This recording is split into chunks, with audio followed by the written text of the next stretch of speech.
जय माता दी। सनातन वैदिक धर्म पद चैनल में आपका स्वागत है। हमारे धर्म ग्रंथों में हमें संदेश दिया जाता है, अहिंसा परमो धर्म, धर्म हिंसा तथैव च। लेकिन इस श्लोक को, मूल स्वरूप को तोड़कर मरोड़कर हमारे सामने पेश किया गया। एक ऐसा व्यक्ति देश में आया, अब उसे लोग कुछ भी नाम से जाने, हम तो उन्हें चरखासुर कहते हैं। उन्होंने लोगों को सिर्फ इसके अधूरे श्लोक का ज्ञान दिया।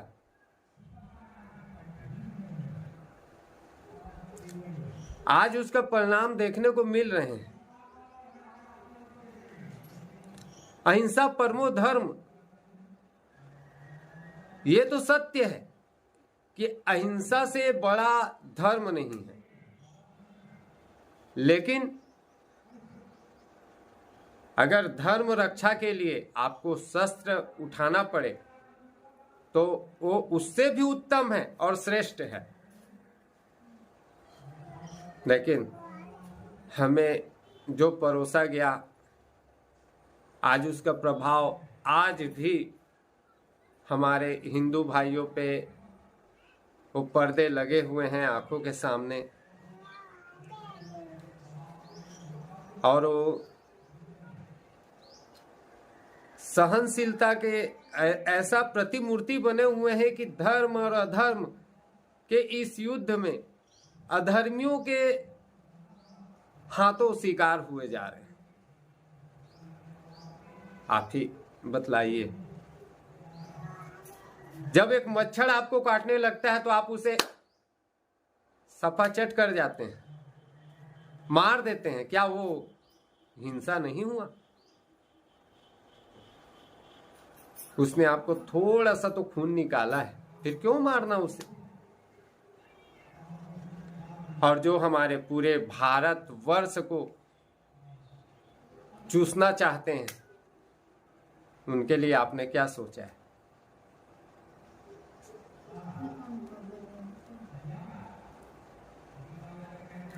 ये सब एक षड्यंत्र है जिसके तहत हिंदुओं से हथियार रखवा दिए गए और एक विशेष समुदाय के हाथों हिंदुओं को मरवा दिया गया, कटवा दिया गया। अगर आप इतिहास के पन्नों को पलट करके देखेंगे तो जो अत्याचार हिंदुओं के साथ हुआ है और होते आ रहा है, और आज भी जिसका हमें भुगतान करना पड़ रहा है, आए दिन किसी न किसी जगह पे किसी न किसी हिंदू भाई के साथ, हिंदू माता बहनों के साथ कोई न कोई अत्याचार हो रहे हैं, पाप कर्म हो रहे हैं, दुष्कर्म हो रहे हैं। बड़ी पीड़ा होती है इस हृदय में। युगों युगों से गुरुकुल में ऋषि मुनियों ने अपने शिष्यों को धनुर्विद्या की शिक्षा प्रदान किए, युद्ध कुशलता सिखाया गया। लेकिन अब तो गुरुकुल नष्ट हो गए हैं और लोगों ने तो हथियार भी रख दिए हैं। आज देखिए क्या उसका परिणाम, क्या भुगतान हमको करना पड़ रहा है। आज हम ही भुगत रहे हैं, इसका क्या हमें भुगतान करना पड़ रहा है, आप अपनी आंखों से देख रहे हैं। अहिंसा परमो धर्म, धर्म हिंसा तथैव च। लेकिन एक ऐसा चरखासुर आया जिसने बड़े ही प्यार से, विनम्र भाव से लोगों के हाथों से शस्त्र रखवा दिए, और रखवाने के बाद एक विशेष समुदाय के द्वारा हिंदुओं को कटवा दिया, मरवा दिया। और मैं कहता हूं कि इस पूरे पृथ्वी में उससे बड़ा हिंसक व्यक्ति कोई नहीं हुआ, ना होगा। क्योंकि प्रेम से जिस प्रकार से कृत्य हुए हैं, और वो भी इतने घिनौने कि देश के भी टुकड़े हो गए। और हमारे देश ऐसे ही बटा हुआ है और लोग अपने धर्म पथ से भी भटक रहे हैं।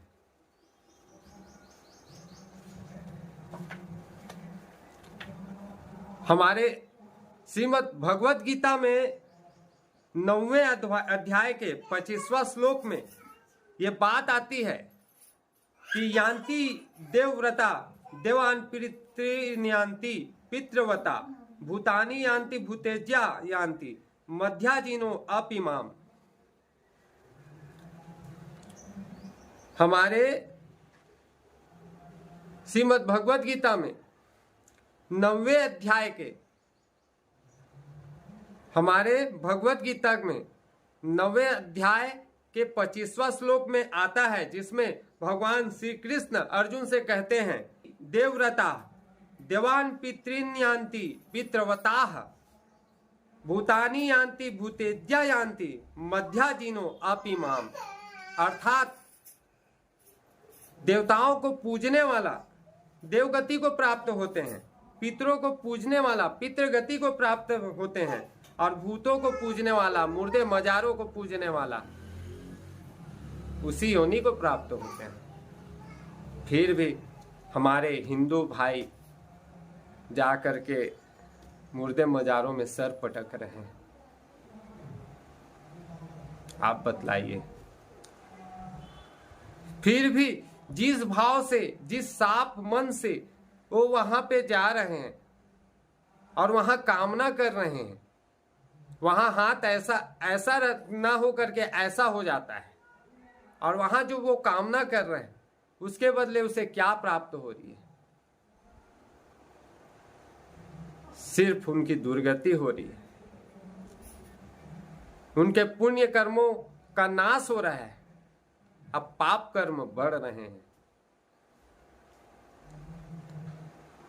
आज पूरे भारतवर्ष में, और पूरे भारतवर्ष क्या पूरे विश्व में, जो लोग सिर्फ और सिर्फ अपने निस्वार्थ के लिए ऐसा कपोल कल्पित धर्म बना लिए, और जिसे खुद तो स्वयं भ्रम में है और औरों को भी भ्रम में डाल रहे हैं। रही बात, आप किसी भी शमशान में जाइए, और शमशान में आप 21 दिन आप वहां पर जा करके आप निवेदन करेंगे ना, तो कोई भी बुरी से बुरी शक्ति हो या कोई अच्छी शक्ति भी हो सकती है, वो खड़ी हो जाएगी आपके सहयोग करने के लिए। तो क्या आप उसे आप भगवान बना देंगे? क्या उसके हाथों आप पूरे अपने घर परिवार और पूरे देश की जिम्मेदारी सौंप देंगे? समझना आपको है। और निवेदन है अपने हिंदू भाइयों से, अपने धर्म को जाने, अपने धर्म को पहचाने और धर्म में रहें। अपने धर्म में जीना और अपने धर्म में मरना, यह श्रेष्ठ कर्म है। चाहे जो भी हो, इसे प्रारब्ध ना बनने दीजिए। जय माता दी।